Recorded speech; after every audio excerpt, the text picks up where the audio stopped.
Imagine sailing across the Atlantic Ocean in the late 1800s. After weeks at sea, exhausted and uncertain about your future, a giant figure slowly appears through the morning mist. A woman stands high above the harbor. In one hand, she holds a blazing torch.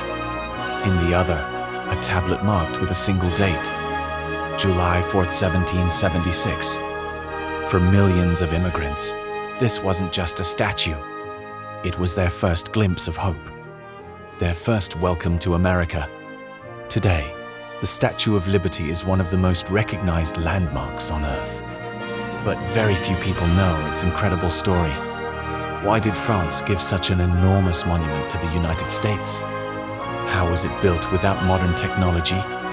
And what secrets are hidden inside this global icon? This is the true story of the Statue of Liberty. The story begins long before the statue was ever built. In 1865, shortly after the American Civil War ended, a French political thinker named Édouard René de L'Oboulé proposed an extraordinary idea. He admired the United States for its commitment to liberty and democracy. He believed that a monumental gift from France would celebrate the friendship between the two nations and honor the ideals of freedom. It was an ambitious dream, but turning that dream into reality would require an artist with extraordinary vision. That artist was Frederick Auguste Bartholdi. Bartholdi imagined a colossal woman standing proudly above a harbor, holding a torch that would symbolize enlightenment and freedom. He wanted the statue to be so large that ships entering New York Harbor could see it from miles away. However, designing such a monument was unlike anything the world had seen before. No one had ever attempted to build a copper statue on this scale. The engineering challenges seemed almost impossible. Yet, Bartholdi refused to abandon the dream. Soon, one of history's greatest engineering collaborations would begin. Bartholdi had the vision, but building a monument nearly 305 feet, 93 meters, tall, including its pedestal, required far more than artistic talent. The statue needed an internal structure strong enough to withstand powerful Atlantic winds, changing temperatures, and the test of time. For that challenge, Bartholdi turned to one of France's most brilliant engineers, Gustave Eiffel, the same engineer who would later design the world-famous Eiffel Tower. Instead of creating a solid metal statue, Eiffel designed a revolutionary iron framework. This internal skeleton allowed the thin copper exterior to expand and contract with changing temperatures without cracking. It was a groundbreaking engineering achievement, decades ahead of its time. Meanwhile, thousands of skilled workers in France began shaping the statue.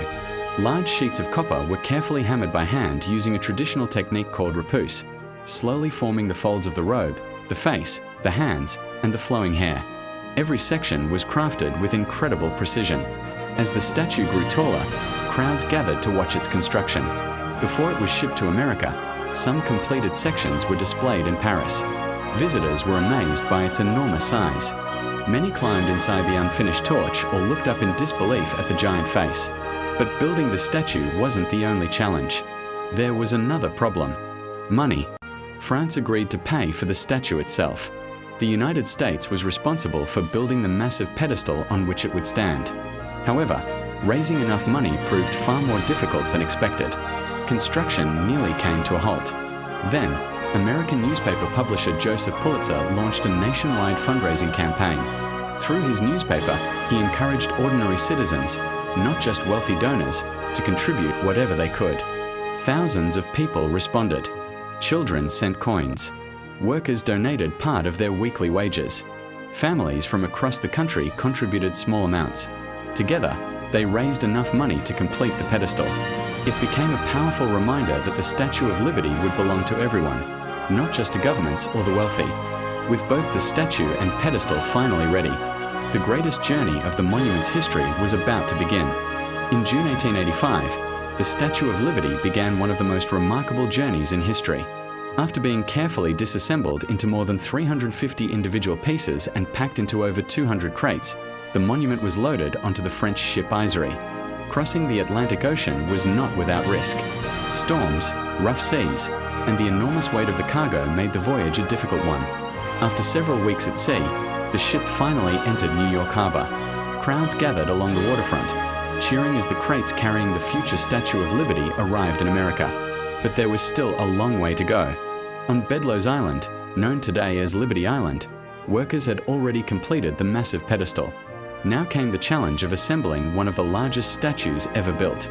Piece by piece, workers lifted the giant copper sections into place using cranes, wooden scaffolding, and steam-powered equipment.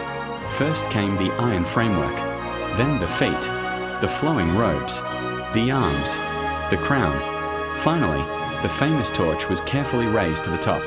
The assembly process took several months and demanded extraordinary precision.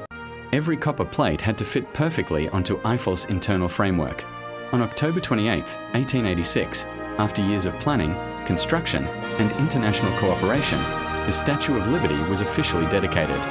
Thousands of people filled the streets of New York for a massive celebration. Ships in the harbor sounded their horns. Bands played patriotic music. American and French flags waved proudly in the wind. President Grover Cleveland accepted the monument on behalf of the United States. In his speech, he declared that the statue would forever stand as a symbol of friendship, peace, and liberty. As the enormous French flag covering the statue's face fell away, the crowd erupted into cheers. At that moment, the Statue of Liberty became far more than a gift. It became one of the most powerful symbols of freedom in the world. But the statue's greatest role was still ahead. Within just a few years, millions of immigrants arriving in America would see the torch shining above New York Harbor. And for many of them, it would become the first sign that a new life had finally begun. For millions of people, the Statue of Liberty was never just a monument. It was the beginning of a new life. Between the late 1800s and the early 1900s, millions of immigrants crossed the Atlantic Ocean hoping to escape poverty, war, and persecution. After weeks of traveling in overcrowded ships, they would finally enter New York Harbor. Before reaching Ellis Island, where immigration inspections took place, they saw something unforgettable. A giant woman holding a torch high above the water. Many passengers rushed onto the ship's deck for their first clear view. Some smiled, some cried, others stood silently, realizing they had finally reached America. For them, the Statue of Liberty represented hope, freedom, and a second chance. Its official name is Liberty Enlightening the World. Every part of the statue carries a symbolic meaning. The torch represents enlightenment, showing the path toward liberty and opportunity. The tablet in her left hand is inscribed with the date July 4th, 1776, the day the United States declared its independence. The 7 rays on the crown symbolize the 7 continents and 7 seas, representing the universal idea of freedom. At the statue's feet lie broken chains and shackles, symbolizing freedom from oppression and tyranny. Many visitors never notice them because they are partially hidden beneath the flowing robes. Inside the monument, a spiral staircase leads toward the crown. From its windows, visitors can enjoy breathtaking views of New York Harbor. Although public access to the torch is no longer allowed, the crown remains one of the most popular destinations for visitors who reserve tickets in advance. Over the decades, the Statue of Liberty has survived powerful storms, harsh winters, saltwater corrosion, and even 2 world wars. It has remained standing as one of America's strongest symbols of freedom.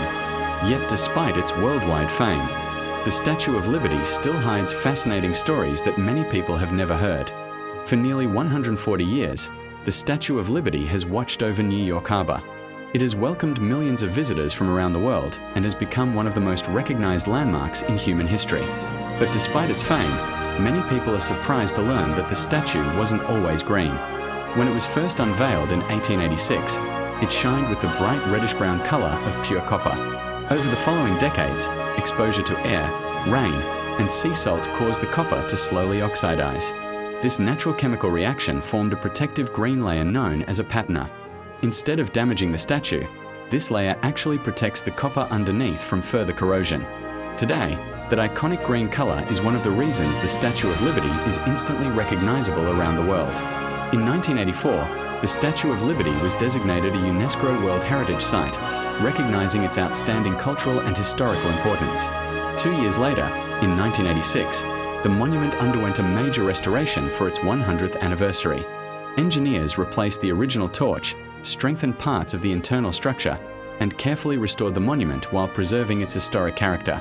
Today, visitors from every corner of the globe travel to Liberty Island to stand beneath this incredible symbol of freedom.